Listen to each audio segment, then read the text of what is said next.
Et donc je vais vous faire un peu un topo assez rapide sur le biocontrôle et le lien avec la gestion de bioagresseurs émergents. Et ce topo va être en fait en deux parties.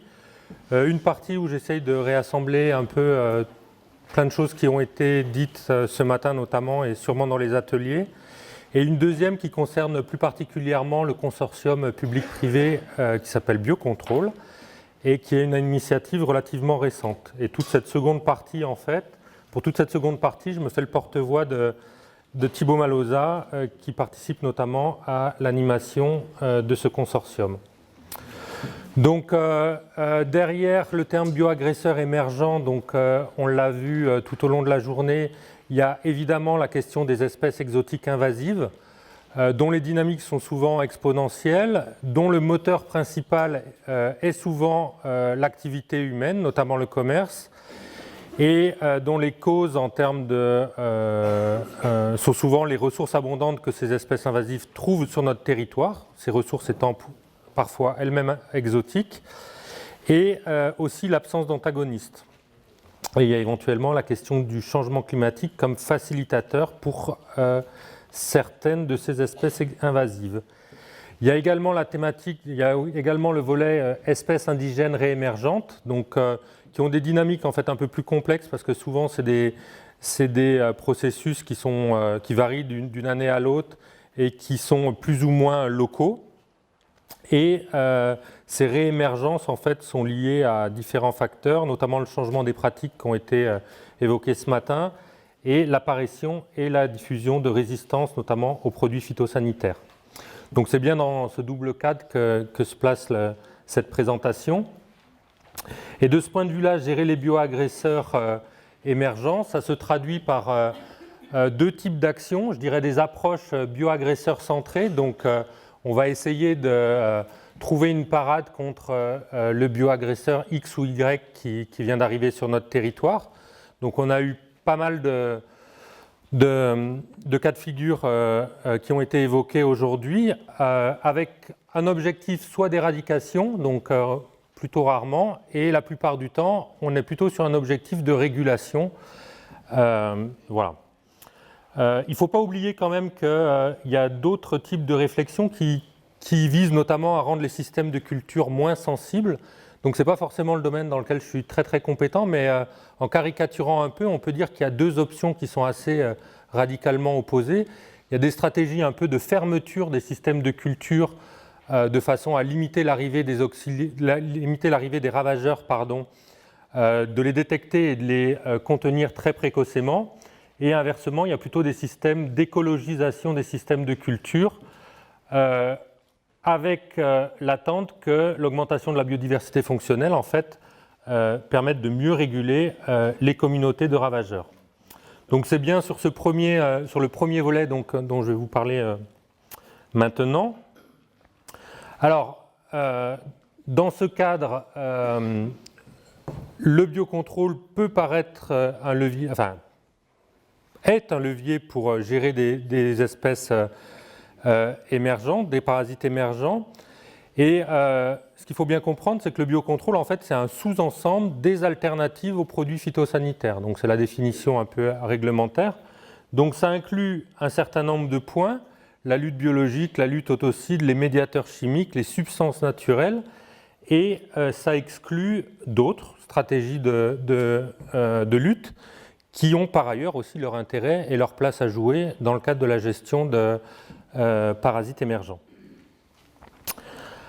D'un point de vue un petit peu final, en fait, le biocontrôle en fait, se décline sous un peu deux entrées.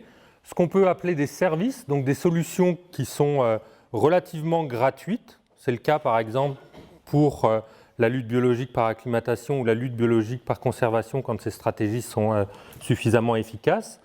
Et des produits, donc des produits de biocontrôle qui sont des solutions commerciales et en fait qui concernent pas mal de déclinaisons du biocontrôle. Alors les prérequis nécessaires pour permettre les innovations dans le domaine du biocontrôle, on peut en lister plusieurs. La première chose, c'est que globalement, en fait, les capacités d'innover en biocontrôle sont sous-tendus en général par des recherches dans différentes disciplines ou thématiques. Donc, on a mentionné plusieurs fois la nécessité de caractériser finement la biodiversité. Il y a la nécessité de comprendre la physiologie des protagonistes, leur biologie, leur écologie. Et ça, c'est valable quelle que soit la sortie de biocontrôle, donc service ou produit. C'est également, en particulier pour les produits de biocontrôle conditionnés par des process technologiques. Donc, ça veut dire que il y a de la science et il y a aussi de la technologie derrière ces produits de biocontrôle. Ça doit être validé par des évaluations techniques et économiques satisfaisantes. Et enfin, ça doit être accepté par les praticiens et la société. Et ce problème d'acceptabilité des méthodes de biocontrôle est un problème qui se pose dans différents cas. Alors sur ce graphique, j'ai listé différents types de ravageurs, donc soit invasifs, soit réémergents, donc ce qui était le propos d'aujourd'hui. Et j'ai également mentionné un ravageur récurrent qui est le Carpocaps de la pomme que vous voyez ici. Et en face à droite, j'ai listé des stratégies associées au biocontrôle, donc lutte biologique par acclimatation, lutte biologique par augmentation, lâcher de mâles stériles et méthodes analogues et autres méthodes, notamment basées sur du piégeage ou sur des répulsifs. Donc, ce graphe est là pour vous montrer qu'en fait, autant que je le sache, il y a pas mal de travaux de recherche et développement qui sont actuellement en cours sur les différentes cibles, enfin la plupart des cibles dont on a discuté aujourd'hui et que j'ai listées ici. Et on a des situations en fait a posteriori assez contrastées avec des cas d'études, je dirais, qui sont un peu encore orphelins. C'est un peu le cas de Xylella fastidiosa. Il faut bien avouer qu'en termes de méthodes de biocontrôle innovantes, pour l'instant, on en est à y réfléchir et à mettre en place des dispositifs de recherche. Et puis, par ailleurs, il y a des cas d'études qui sont pour le coup plutôt mobilisateurs. Donc, on a pas mal traité de Drosophila suzuki aujourd'hui. Et effectivement, sur Drosophila suzuki, il y a plusieurs initiatives parallèles qui visent à développer des méthodes de lutte biologique par acclimatation, éventuellement des luttes biologiques par augmentation, voire des stratégies de lâcher de mâles stériles ou analogues, et aussi des méthodes de piégeage et répulsif. Et puis, si on s'intéresse par une entrée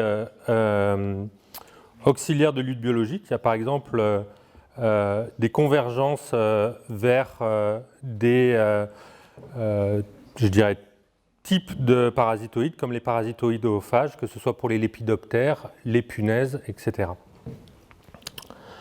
Dans tous les cas, en fait, ça doit faire appel à une organisation collective, ces mises en place d'initiatives, et ça pose des questions de mobilisation et de priorisation des moyens dans un contexte qui est quand même quelque peu tendu, que ce soit pour les organismes de recherche, que ce soit pour les instituts et les centres techniques, et plus généralement pour les filières concernées.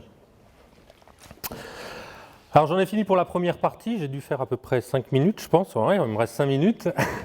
Et je vais perdre encore quelques secondes pour faire un peu de pub pour les collègues du CTIFL qui organisent une journée biocontrôle très prochainement. Et je crois que le dernier délai pour les inscriptions, c'est demain. Donc vous devez trouver ça sur Internet et ceux qui sont intéressés seront les bienvenus. Il reste de la place, je crois. Alors je vais maintenant passer au volet consortium biocontrôle.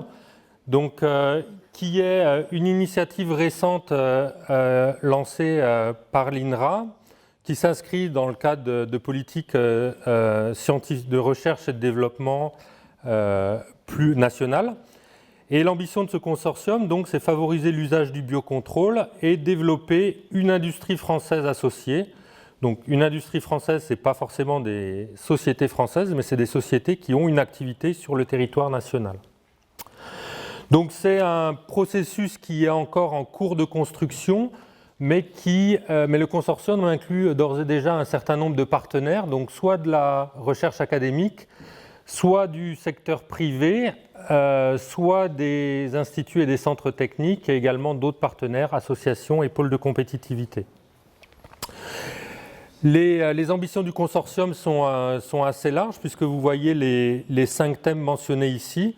Donc faire émerger des projets de R&D, mettre en place des outils collectifs d'évaluation, valoriser des collections ou des activités de screening, animer des groupes de travail pour, notamment avec les problématiques de réglementation, et enfin faire un effort de coordination, d'animation et de mise en réseau.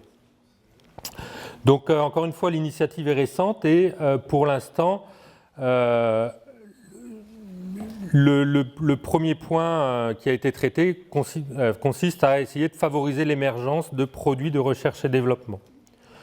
Donc d'un point de vue très pratique, ça s'est traduit par la mise en place d'une enquête qui visait à croiser les questions scientifiques du point de vue de la recherche et les priorités économiques du point de vue du secteur privé. Donc c'est une enquête qui a été diffusée assez largement. J'espère que certains y ont répondu et je crois que c'est une enquête qui est toujours en cours, donc on peut renvoyer des propositions au fil de l'eau.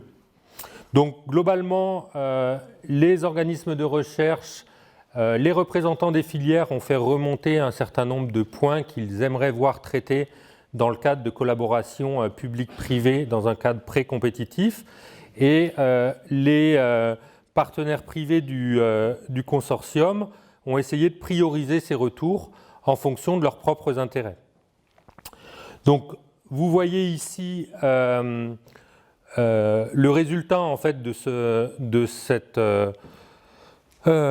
cette co-construction et vous voyez un certain nombre d'items qui semblent intéresser les deux parties, si je puis dire. Donc, vous pouvez jeter un coup d'œil et voir éventuellement dans quelle mesure vous pensez vous y retrouver ou pas. Pour finir, donc je rappelle globalement les propositions d'action du consortium. Donc, bon, j'avoue que je ne peux pas rentrer vraiment dans le détail parce que je ne suis pas impliqué dans le fonctionnement au quotidien, mais mon collègue Timo Maloza m'a fait part de l'avancée et de phases de communication à venir sur les prochaines étapes voilà, d'ici la fin de l'année, début de l'année prochaine. Je vous remercie de votre attention et je finis pour dire que globalement toutes ces activités de recherche et développement dans le domaine du biocontrôle sont supportées par une ribambelle de financeurs et la difficulté, je dirais, étant d'en séduire certains et d'en séduire plusieurs suffisamment longtemps pour arriver au bout des opérations. Et qu'il y a un certain nombre, donc au niveau recherche, il y a un certain nombre d'arènes de discussion ou d'arènes pour lancer des initiatives qu'il convient de mentionner. Donc évidemment le consortium donc, qui démarre. Un réseau thématique qui a travaillé spécifiquement sur les espèces invasives, c'était le réseau Biofis. Le réseau EMBA, donc, qui est porté par le département SPE de l'INRA, donc, qui s'intéresse au management écologique en fait, des bioagresseurs dans différents types d'agrosystèmes, et également le métaprogramme SMASH, je crois que Sylvie est quelque part par ici. Voilà. Et j'ai aussi sollicité un certain nombre de collègues pour m'assurer que je ne disais pas trop de bêtises pour cette discussion de clôture. Donc voilà, je vous remercie pour votre attention.